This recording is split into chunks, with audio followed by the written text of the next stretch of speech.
Um país no norte da Europa, pouco lembrado na lista dos viajantes. No passado foi uma das 15 ex-repúblicas soviéticas, mas no presente é um exemplo da integração europeia. Venha comigo explorar as cidades, os castelos, as praias e muito mais no Mar Báltico. Sejam todos muito bem-vindos à Estônia.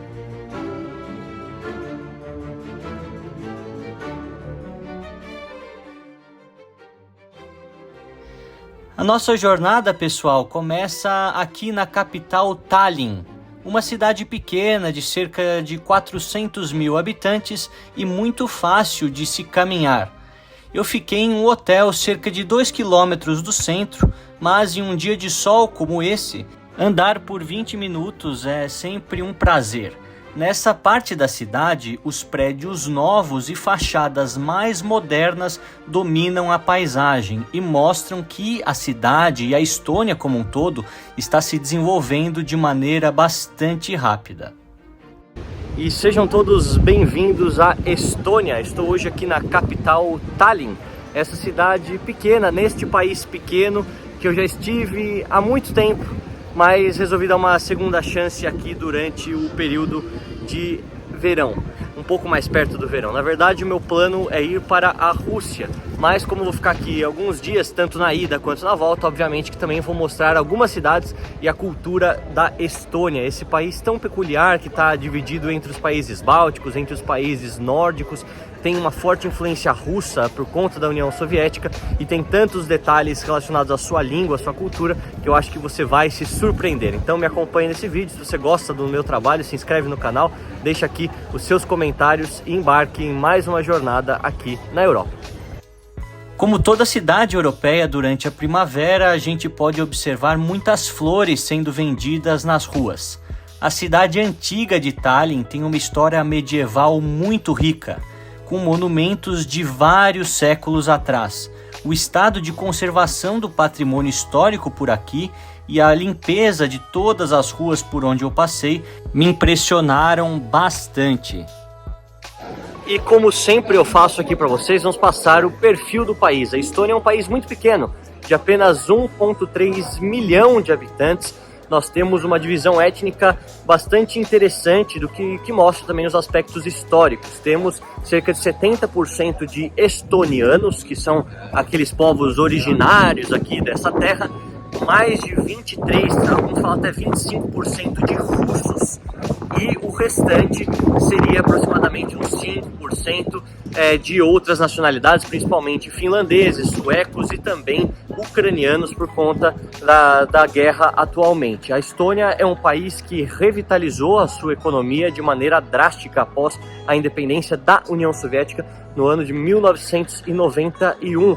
Mais detalhes sobre como eles conseguiram a sua independência cantando juntamente com os outros países bálticos eu vou contar para vocês ao longo dessa série, mas eles se alinharam totalmente aos países europeus, até que em 2004 se tornou um país da União Europeia, utilizam o euro e tem um amor pela tecnologia, tanto é que a internet aqui é muito rápida, ela funciona em quase todo o país e você tem muitas startups, muitos nômades digitais, inclusive morando aqui, sendo um país bastante moderno. Na questão religiosa, é considerado um dos países mais ateus do mundo, cerca só de 20% das pessoas se consideram religiosas de alguma maneira, lembrando que o cristianismo, tanto ortodoxo pela influência dos russos, quanto também o protestantismo por conta dos nórdicos, ele tem as suas origens aqui no início deste povo, pelo menos em grande parte da Idade Média, mas isso foi se perdendo tanto com a União Soviética, tanto depois com a independência.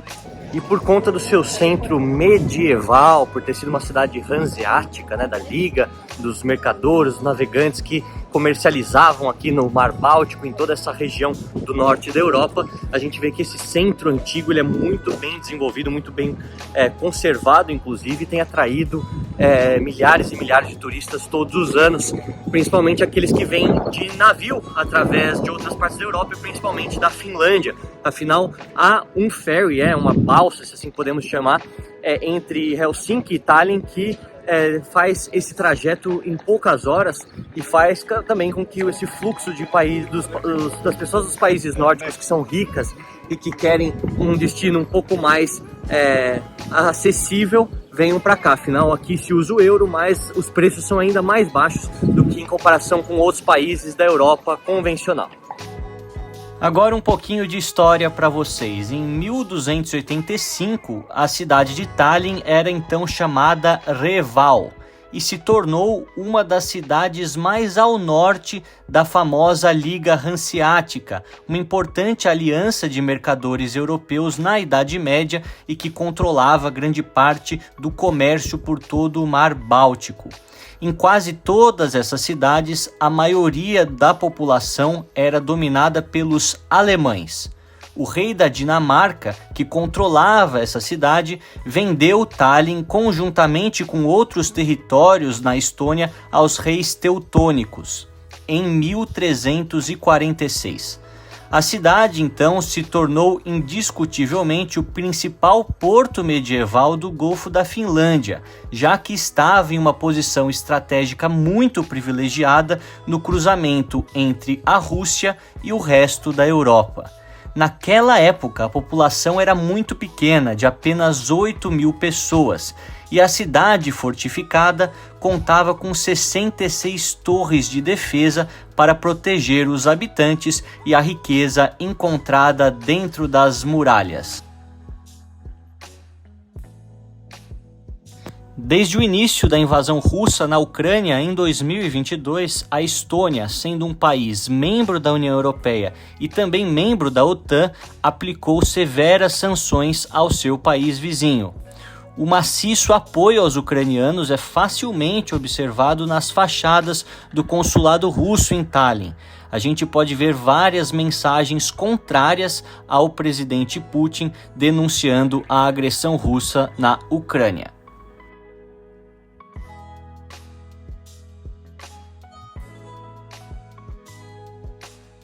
E vou deixar aqui algumas impressões com vocês, não só a questão histórica, mas eu gosto sempre de deixar esse aspecto mais humano também, para mostrar que as viagens são feitas através das pessoas, né?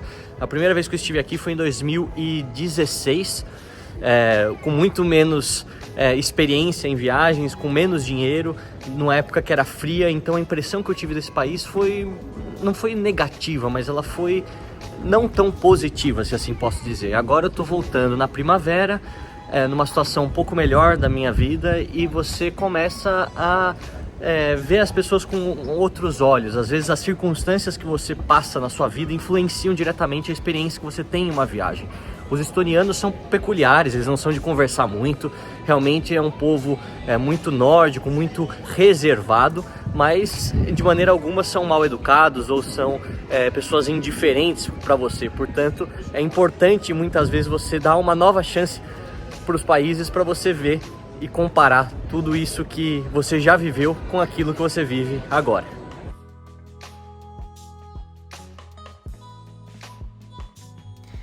E você, visitaria a Estônia mesmo sendo um país tão vazio e tão pacato?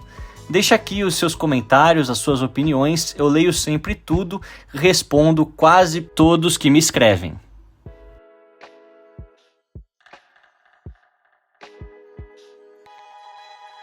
Um aspecto interessante que eu acho que eu esqueci de comentar com vocês é a questão linguística. Aqui na Estônia se fala o estoniano, que é uma língua da família fino-urálica.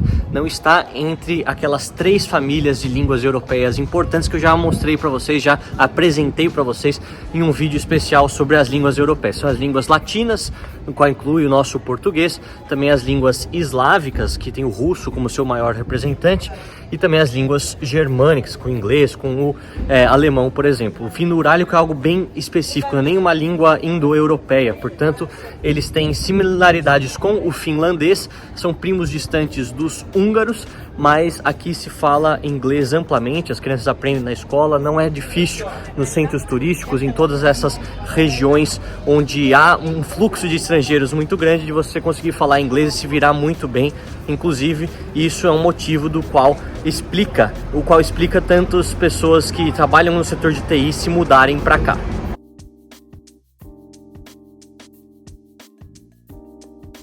Como eu sempre faço, segui então para o Museu de História Nacional para tentar entender um pouco melhor os elementos tão peculiares que formam a identidade estoniana.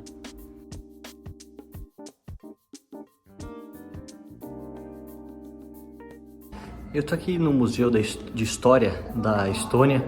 É um local muito interessante porque tem toda essa estrutura bastante medieval. Afinal, a Estônia fez parte da Liga Hanseática, né, das guildas, aqueles grupos de mercadores do norte da Europa, no Mar Báltico, que passavam grande parte do tempo em toda essa costa do norte da Europa, vendendo principalmente itens que não se chegavam aqui de maneira tão fácil pela via terrestre. Inclusive, o que tornou a Estônia rica naquele período foi o comércio de sal, que inclusive ia para diversas outras partes do mundo, tanto o Oriente quanto o Ocidente, por ter o seu poder de conservar os alimentos em uma época que nós não tínhamos refrigeração, muito menos eletricidade.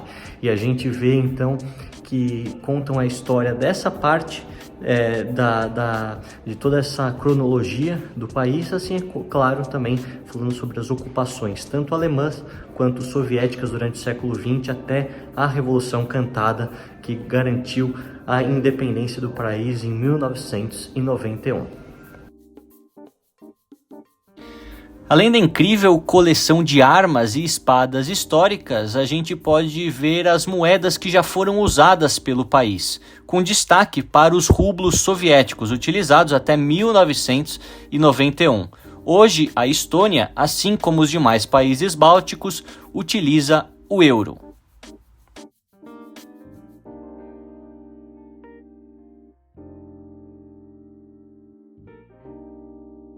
A cidade, após certo ponto, se torna um labirinto com ruas bastante parecidas, mas sempre cheias de charme, com essas fachadas coloridas, e a partir de alguns portais vemos as imensas muralhas que funcionavam como a principal forma de proteção dessa rica cidade por tantos séculos.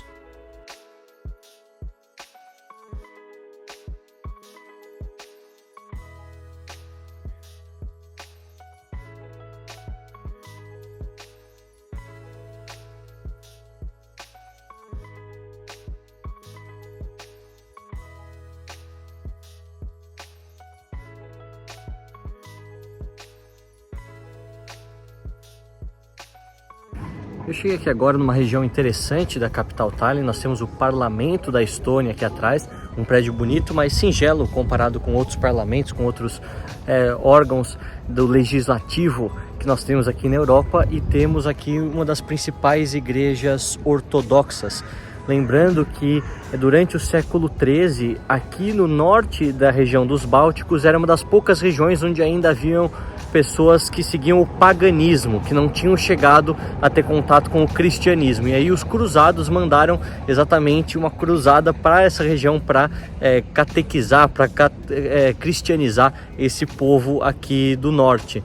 E muitos deles acabaram se tornando católicos. Depois nós temos a influência da Liga Hanseática, que por sua vez acaba aderindo em alguns momentos até a igreja protestante, o luteranismo, e isso também espalha-se por aqui até vir os russos e também tentar trazer o cristianismo ortodoxo, que é obviamente esse estilo bastante russo que a gente consegue observar em outros países também de cultura ortodoxa.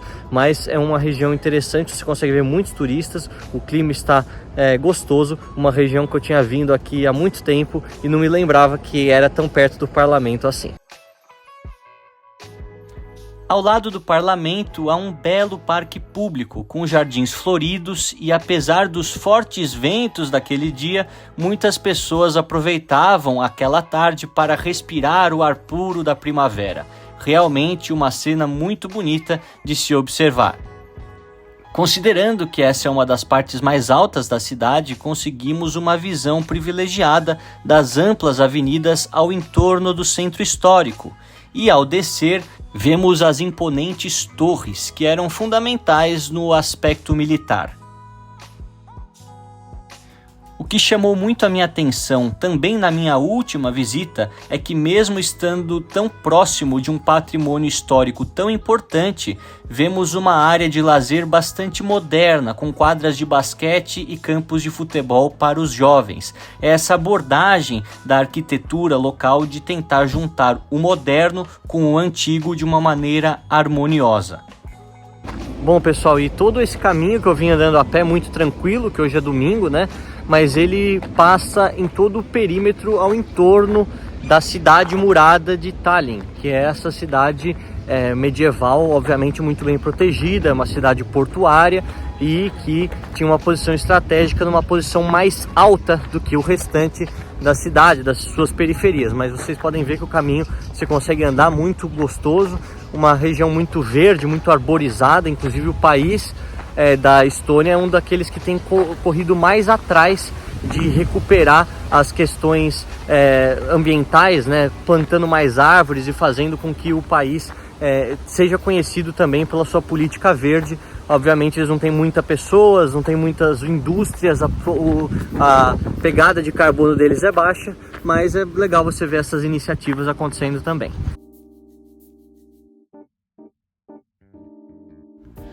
O centro histórico da cidade de Tallinn é considerado um patrimônio mundial da Unesco. O estado de conservação das muralhas medievais é um dos melhores exemplos desse tipo de arquitetura no mundo, e é realmente impressionante poder andar por muitos quilômetros cidade afora e ver a extensão dessa estrutura de tão perto.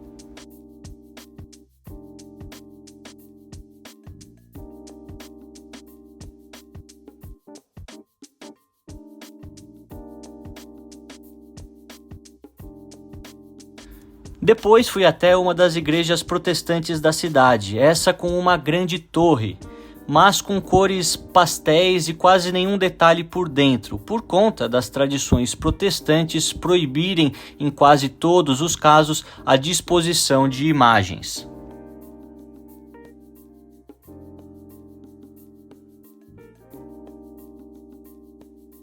Com isso, o meu passeio a pé por Tallinn se conclui, e com o cair da noite segui em direção à rodoviária, onde pegaria o ônibus para a Rússia.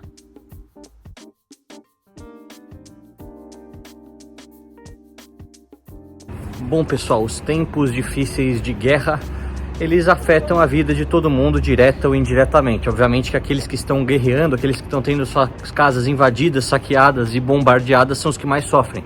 Mas nós que dependemos bastante da indústria do turismo, ou até mesmo a indústria das viagens para poder ir de um lugar para o outro, acabamos sendo diretamente afetados. Antigamente havia vários aviões diretos até Moscou, até São Petersburgo e outras partes da Federação Russa. Hoje, por conta do espaço aéreo europeu estar fechado para aviões russos e o espaço aéreo russo estar fechado para aviões europeus, o único jeito de você chegar na Rússia, ou pelo menos o jeito mais barato, é você chegar através da terra, através da fronteira aqui da Estônia com a Rússia.